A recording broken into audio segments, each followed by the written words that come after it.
Plainfield, Wisconsin was the kind of town where nothing ever seemed to change. The same people walked the same streets every day. The same bells rang from the same church towers every Sunday morning. Doors were rarely locked, and strangers were noticed immediately. It was a place built on trust, routine, and the belief that bad things happened somewhere else. That belief made the small farmhouse at the end of County Road almost invisible, even though it stood only a few miles from the town center. The house looked tired. Its paint had peeled away over the years, exposing gray wood beneath. The roof sagged slightly, like an old man bending under the weight of age. Tall weeds surrounded the property, and broken fences leaned at awkward angles. People drove past it without much thought, telling themselves it was just another abandoned farm slowly being taken back by nature. But the house was not abandoned. It belonged to Ed Gein, a man everyone knew and no one truly understood. Ed Gein was born into silence and fear. His childhood was shaped by isolation, not just from the world, but from joy itself. His mother, Augusta, ruled the household with strict discipline and terrifying beliefs. She preached that the world outside their farm was sinful and dangerous.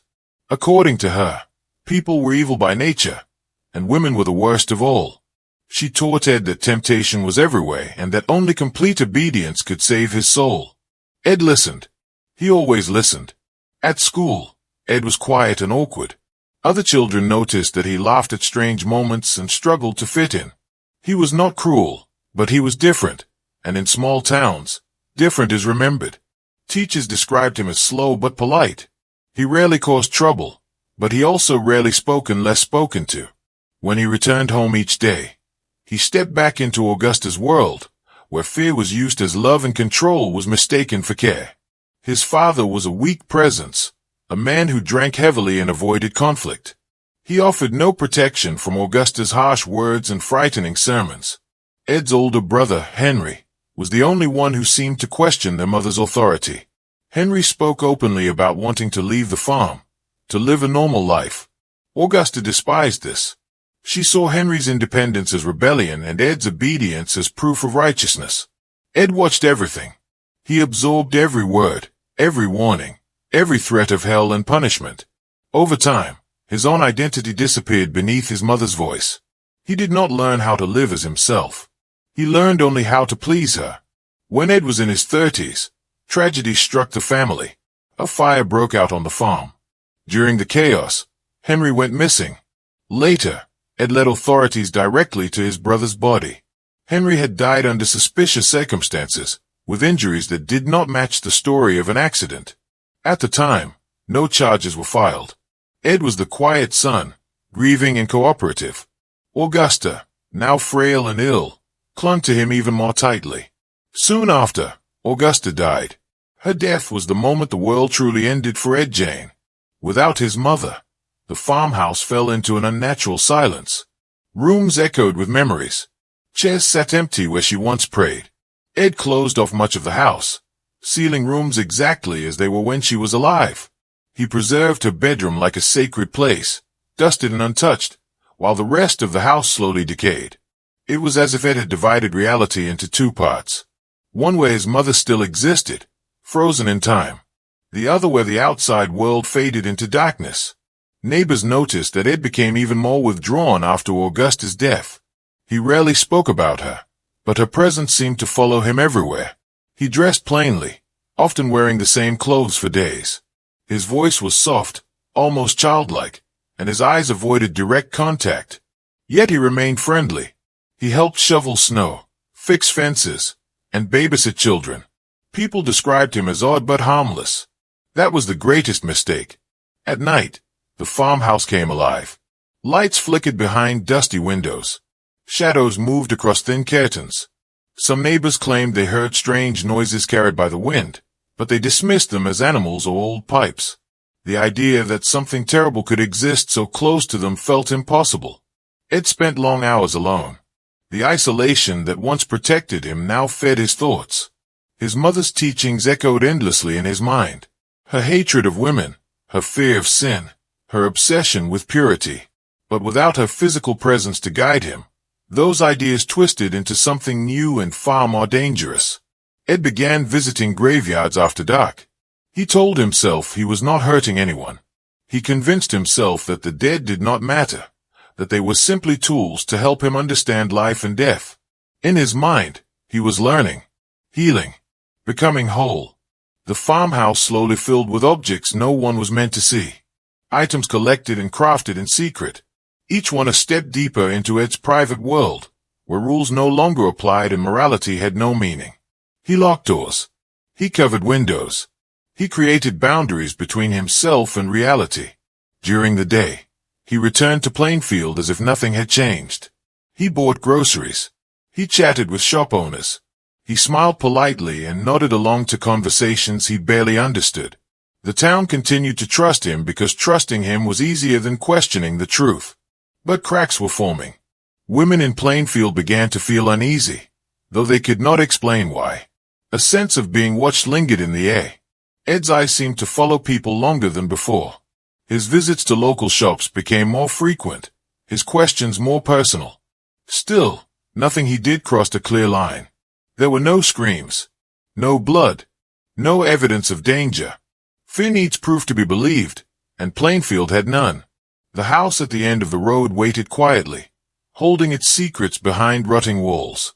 Inside, Ed Gein continued his work, driven by a need he could not name and a voice he could not escape. The transformation was slow, almost invisible, but it was happening all the same. By the time the town realized something was wrong, the horror had already taken shape, and it had been living among them the entire time. Plainfield had always believed it was immune to fear.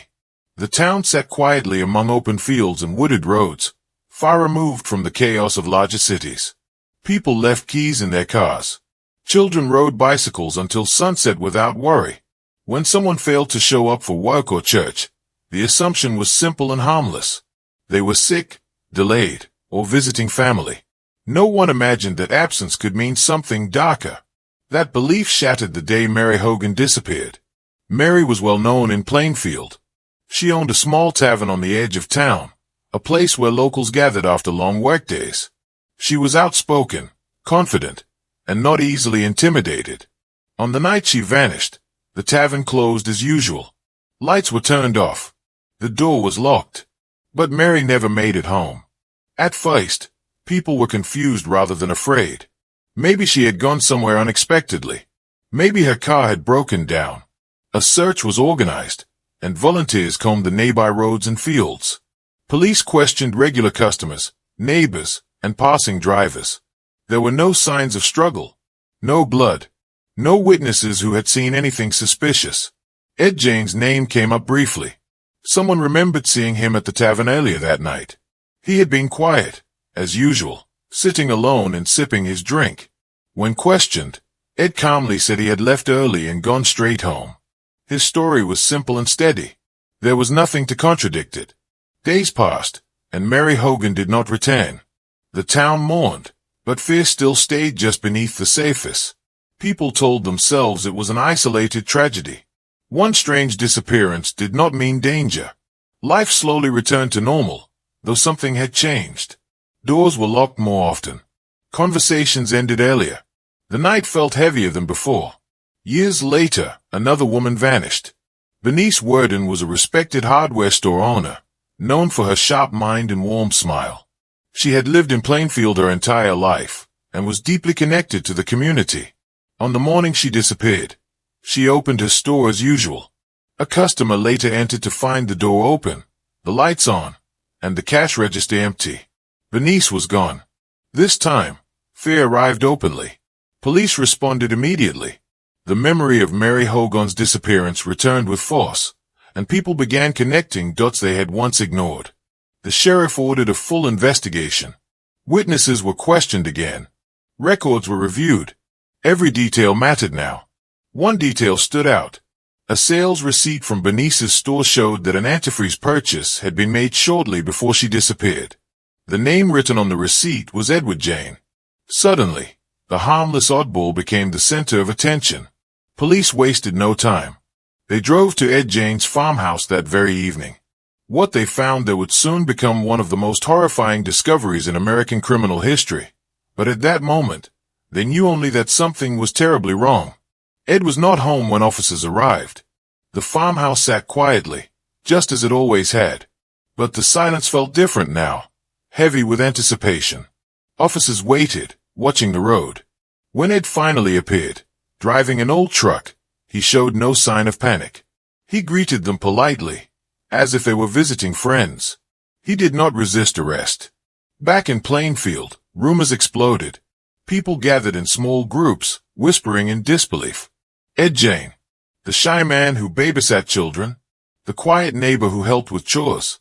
It didn't make sense. Many refused to believe it. Others felt a sick realization settling in their stomachs. As police prepared to search the farmhouse, the town held its breath.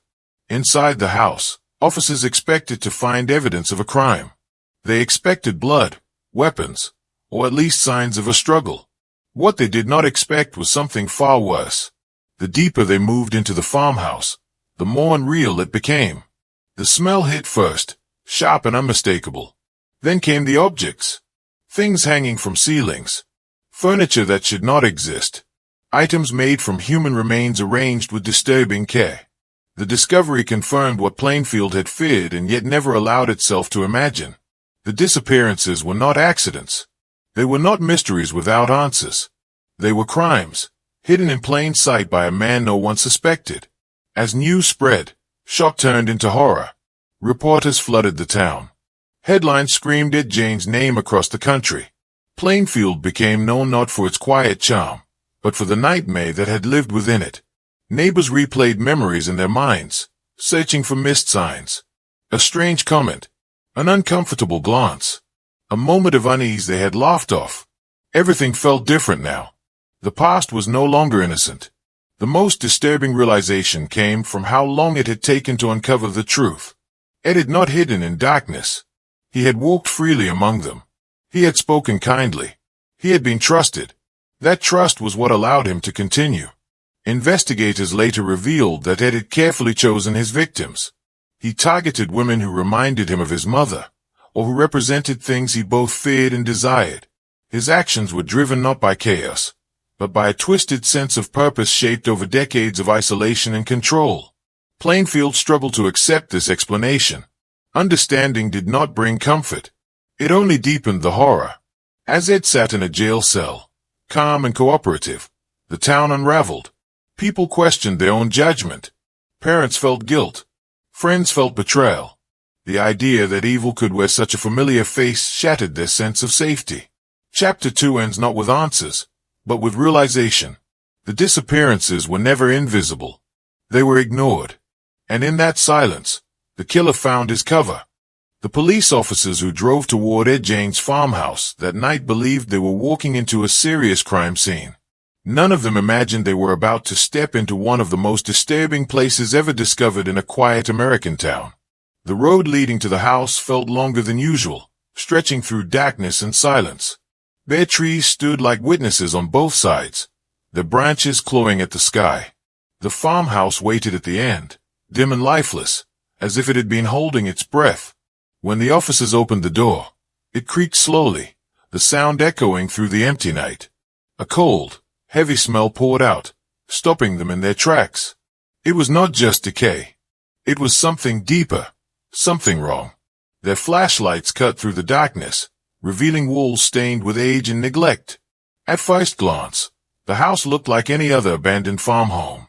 Dust covered everything. Furniture sat where it had likely been for decades. But as they stepped farther inside, reality began to fall apart. The silence inside the house was unsettling. No animals, no wind, no distant sounds from the outside world. It felt sealed off, cut away from time itself. Every step echoed too loudly, as if the house was listening. Then the officers noticed shapes hanging from the ceiling. At first, they could not understand what they were seeing. Their minds tried to reject the truth, to turn it into something ordinary. But the closer they looked, the clearer it became. What hung from the ceiling was human. Skin had been carefully removed and preserved. Faces had been turned into masks. Bones had been shaped into household items. Lamps, chairs, bowls, and decorations were made from parts of people who had once lived, laughed, and walked the same streets as everyone else in Plainfield. Nothing about it felt rushed or careless. Everything had been arranged with disturbing attention, as if Ed Gein had treated his work like a craft. Some rooms were chaotic, filled with random objects stacked on top of one another. Others were almost clean, carefully organized, like displays in a museum of madness. The contrast made it even more horrifying. This was not the work of a wild, uncontrollable killer. This was the work of someone patient, deliberate, and deeply lost in his own world. As officers moved deeper into the house, the horror only grew. They found clothing made from human skin, stitched together to resemble dresses and suits. There were boxes filled with bones, neatly labeled. Skulls sat on shelves like trophies, hollow eyes staring into nothing. Each discovery made it harder to breathe, harder to believe that this had all existed without anyone knowing. Then they found the room that explained everything. One bedroom was sealed off, clean and untouched. Dust did not cover the furniture. The bed was neatly made. Curtains hung perfectly still. This was Augusta Jane's room, Ed's mother. It had been preserved like a shrine, protected from decay and chaos.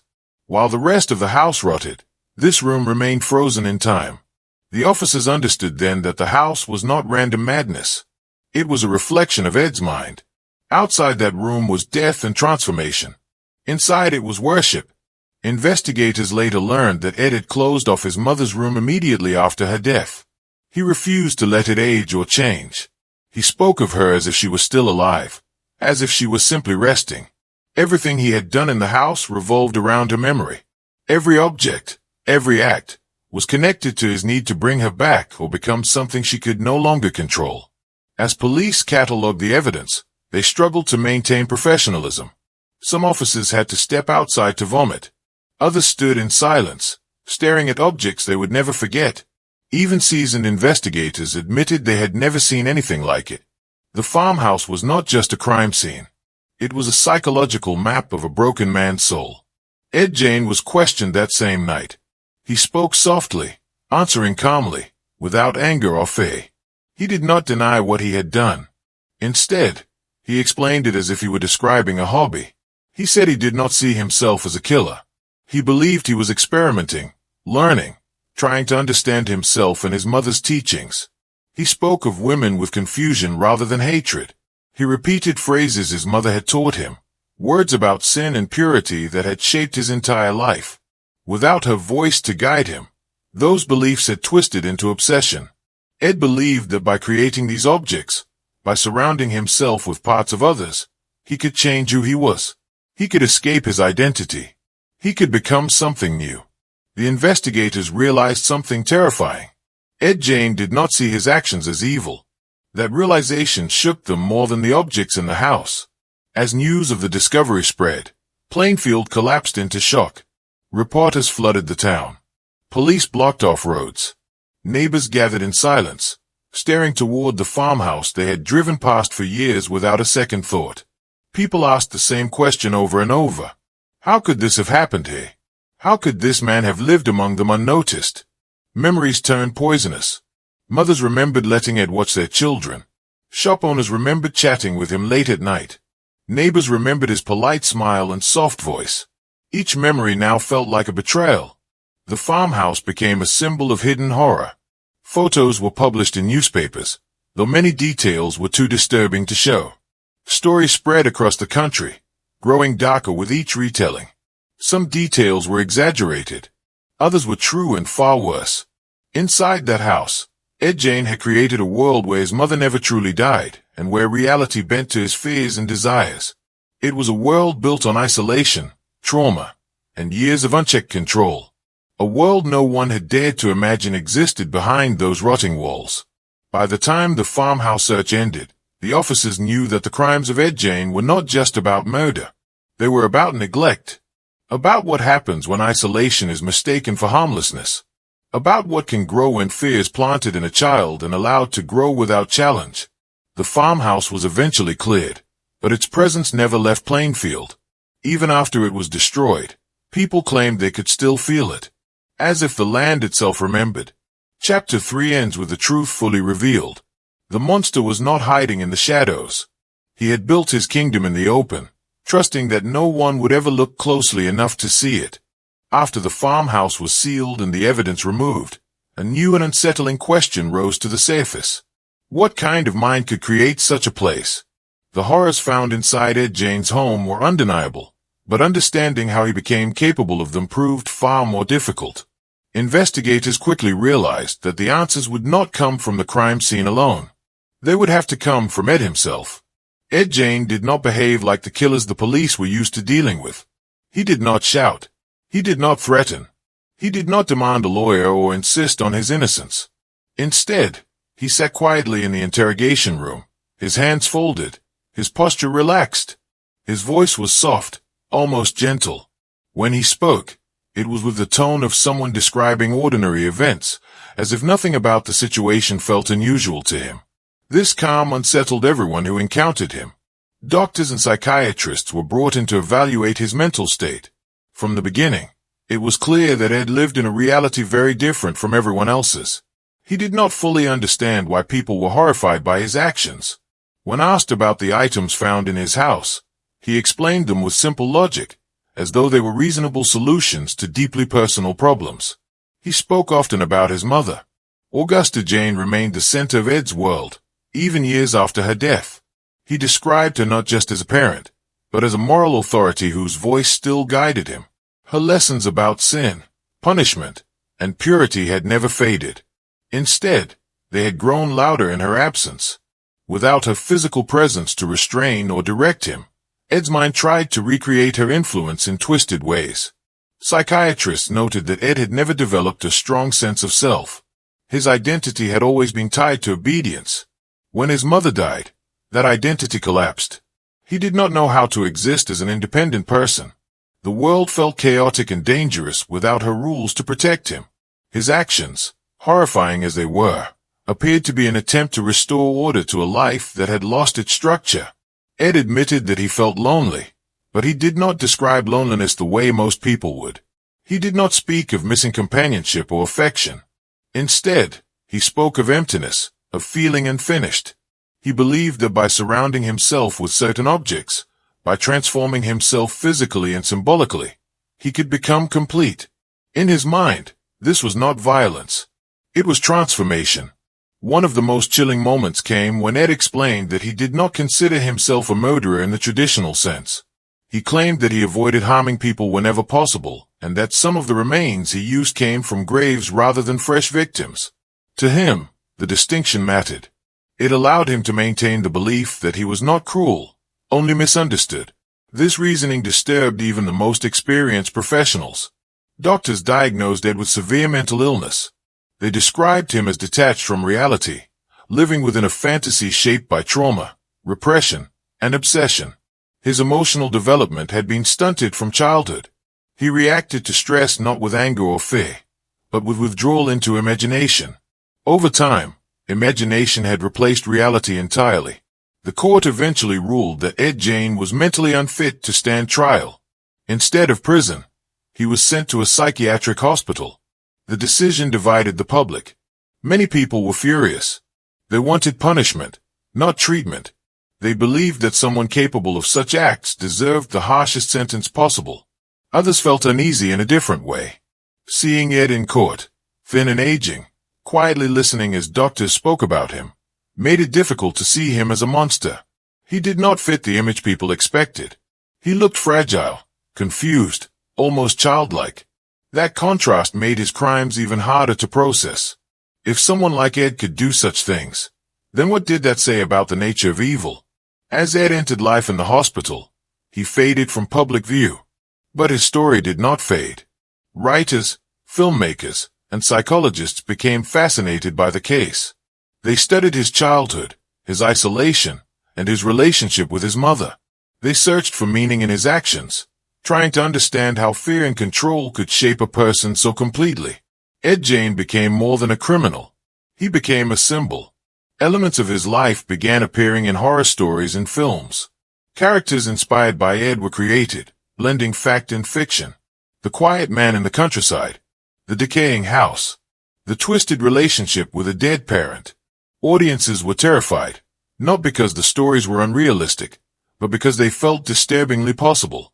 Ed Gein had revealed something people did not want to accept. Evil does not always announce itself. It can grow slowly, fed by neglect, isolation, and unchecked trauma. It can hide behind politeness and routine. It can exist for years without being noticed, especially when a community believes it is safe by default. Inside the hospital, Ed remained calm. Nurses described him as cooperative and polite. He followed rules, attended sessions, and rarely caused trouble. Some staff members even said he seemed relieved to be there, as if the structure of institutional life replaced the control his mother once held over him. But the past never left him. Ed continued to speak of his mother as though she were nearby. He dreamed about her. He believed she watched over him, approving of his obedience even now. Psychiatrists noted that his grip on reality improved slightly over time, but the core of his delusions remained untouched. He did not express remorse in the way people expected. He did not cry for forgiveness or beg for understanding. When asked if he regretted his actions, he answered honestly that he regretted being caught. Not because he wanted to continue, but because being caught forced his private world into the open, where it no longer made sense. That honesty was perhaps the most disturbing part of all. Ed Gein never tried to justify himself to the public. He did not seek fame or attention. His story became famous without his effort, spreading far beyond Plainfield. Each retelling added new layers, some exaggerated, some painfully accurate. Over time, the man himself was lost behind the legend, but at the center of the legend remained a simple truth. Ed Gein was not born a monster. He was shaped by fear, isolation, and absolute control. His crimes were the result of a lifetime spent without freedom, without healthy connection, and without the ability to separate imagination from reality. This does not excuse what he did, but it forces us to look deeper. Chapter 4 is not about forgiveness. It is about understanding how easily darkness can grow when warning signs are ignored. It is about the dangers of silence, obedience without question, and communities that mistake oddness for harmlessness. Ed Gein's mind was a broken landscape, built piece by piece over decades. By the time anyone noticed the damage, it was already complete. And the most terrifying realization of all was this. Nothing about his transformation was sudden. It happened slowly, quietly, and right in front of everyone. After Ed Gein was removed from Plainfield, the town expected relief. People believed that once the monster was gone, life would slowly return to normal. The farmhouse had been sealed. The danger had a name. The fear had a face. But relief never truly came. Instead, Plainfield was left with something far heavier than fear. It was left with memory. The land where the farmhouse stood became a place no one wanted to visit. Even in daylight, it felt wrong. Locals avoided the road, choosing longer routes rather than pass by the empty property. Children were warned never to go near it. Adults spoke of it in low voices, as if saying the name Ed Gein too loudly might bring something back. The house was eventually destroyed by fire, but destruction did not erase what had happened there. If anything, it made the absence louder. People began to understand that the real horror was not confined to walls and rooms. It lived in their minds now. Plainfield struggled with guilt. Neighbors replayed years of interactions with Ed Gein, searching for meaning that had once been invisible. They remembered his polite nods, his awkward smile, his quiet presence at community gatherings. They remembered trusting him. That trust became a wound that never fully healed. Some residents left town, unable to stay where every familiar street now felt tainted. Others stayed but changed. Doors were locked. Curtains were drawn. A sense of innocence was gone forever. Plainfield had learned a brutal lesson about assumptions and appearances, and it could never unlearn it. Meanwhile, Ed Gein lived out the rest of his life far from the farmhouse, confined within the walls of a psychiatric hospital. Time passed slowly there. Days blended together. The outside world moved on, but Ed remained suspended in a controlled environment where his routines were fixed and predictable. For the first time in his life, someone else decided when he ate, when he slept, and where he went. In many ways, it was the most familiar existence he had ever known. Doctors continued to monitor him. His mental state stabilized, but he never fully returned to reality. He spoke less as he aged, retreating deeper into himself. His mother's presence remained strong in his mind, an invisible authority that never loosened its grip. Even in old age, he referred to her teachings as truth, not memories. Ed Gein died quietly, without drama or final revelations. There was no confession that shocked the world, no last words that offered closure. His death passed with little ceremony, reported briefly in newspapers. Yet even in death, his influence did not fade. Instead, it grew. The story of Ed Gein became a foundation for modern horror. Filmmakers and writers drew inspiration from his crimes, reshaping elements of his life into fictional monsters that terrified millions. Audiences around the world watched stories about isolated killers, decaying houses, and hidden atrocities, often without realizing how close those stories were to reality. What made Ed Gein's legacy so powerful was not just what he did, but what he represented. He shattered the idea that evil must look evil.